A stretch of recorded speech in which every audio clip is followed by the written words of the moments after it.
दोस्तों, देश में पुराने पेंशन लागू करने को लेकर लगातार प्रयास किया जा रहा और देश के रेलवे कर्मचारी हो या फिर बैंक कर्मी हो, सभी पुराने पेंशन की राह देख रहे हैं। देश में पुरानी पेंशन को लेकर अब एक बड़ा अपडेट सामने आया जिसकी जानकारी आपको देने वाले हैं। लेकिन उससे पहले अगर आपने अभी तक हमारे चैनल को सब्सक्राइब नहीं किया है तो सब्सक्राइब करें और बेल आइकॉन जरूर दबा लें।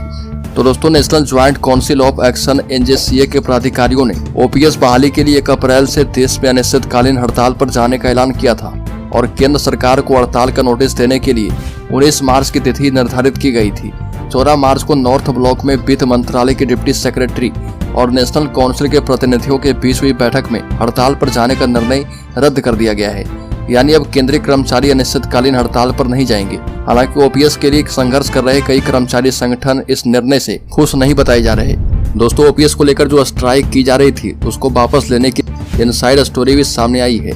देश में OPS बहाली की मांग के लिए केंद्र एवं राज्य के अनेक कर्मचारी संगठन लंबे समय से आंदोलन कर रहे थे और रेलवे, रक्षा, डाक, आयकर, अकाउंटेंट, ऑडिट, केंद्रीय सचिवालय, ISRO एवं DAE के अलावा स्वायत्ता प्राप्त संगठन CAPF, सभी राज्य के सरकारी कर्मचारी, UT क्षेत्र के कर्मी, प्राथमिक टीचर, हाई स्कूल टीचर, उच्च शिक्षा विभाग, कॉलेज एवं यूनिवर्सिटी टीचर भी OPS बहाली के प्रयास में लगे थे। बता दें कि national joint council of action, national mission for old pension scheme Bharat, confederation of central government employees and workers और national movement for old pension scheme NMOPS द्वारा पुरानी पेंशन बहाली की मांग को लेकर दिल्ली में रैलियां आयोजित की गई है।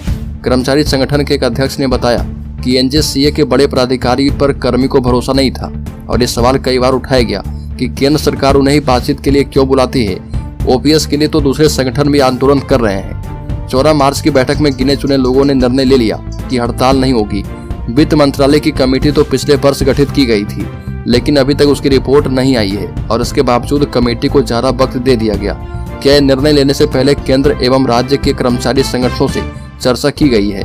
यह तो सीधे तौर पर सरकार के प्रभाव में आने वाली बात है। दोस्तों, बैठक के बाद नए सिरे से आगे बढ़ेगा आंदोलन। Confederation of central government employees and workers के महासचिव SB यादव ने बताया कि नए सिरे से आंदोलन शुरू करने पर चर्चा होगी और संगठन की बैठक बुलाई जाएगी। केंद्र की नई सरकार के समक्ष मजबूती से OPS एवं दूसरे लंबित पड़े मुद्दे रखे जाएंगे और केंद्र सरकार में रिक्त पदों को नियमित भर्ती के जरिए भरना, निजीकरण पर रोक लगाना, 8वें वेतन आयोग का गठन करना और कोरोना काल में रोके गए 18 महीने के DA का एरियर जारी करना, ये बातें भी कर्मचारी की मुख्य मांगे में शामिल है। बता दें कि सरकारी कर्मचारी की लंबित मांगों को लेकर चरणबद्ध तरीके से प्रदर्शन किया जाएगा और कर्मियों की मांगों में PFRDA एक्ट में संशोधन करना या उसे पूरी तरह से खत्म करना भी शामिल है। और जब तक इस एक्ट को खत्म नहीं किया जाता तब तक OPS की राह मुश्किल ही बनी रहेगी। वजह NPS के तहत कर्मी का जो पैसा कटता है वह PFRDA के पास जमा है और केंद्र सरकार कह चुकी है कि वह पैसा राज्य को लौटाया नहीं जाएगा।